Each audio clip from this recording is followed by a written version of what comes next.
Туристички Охрид замира. По хотелиерите кои најавија дека од средината на овој месец ќе стават клучна врата, известно е дека и угостителите ќе ги затворат објектите поради 10-кратно повисоките сметки за струја. Ова практично значи згаснување на туристичкиот сектор. Не докусури тоа што се уште плаќаме индустријска струја, велат од Еснавот на угостители. Во услови кога нема никаква помош од државата, друго чаре нема.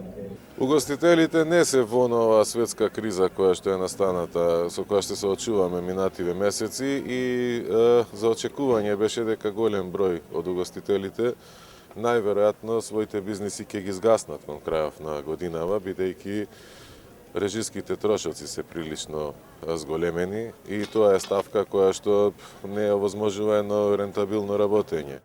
Намалената посетеност е разбирлива, бидејќи кризата удира по сечи џеп и секој сака да помине со што може помалку пари. Од тука, иако празниците се на прагот, не гледаме друг излез, освен да се затворат локалите додека се овозможат услови за рентабилно работење, велат угостителите од сите градови. Дел од мерките кои се предлагаат за нив се неприфатливи.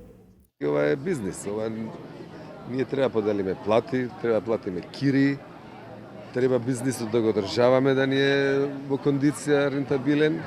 Со тие мерки, значи со намалување на работното време, односно и слушнаме дека наводно на терасите ќе било забрането да се грее малце.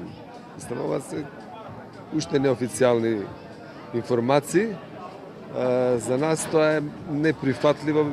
Ни треба помош од државата не за луксузирање, туку за опстанок, велат туристичките работници, кои очекуваат намалување на давачките за урбана опрема или намалување на таксите и даноците и слично.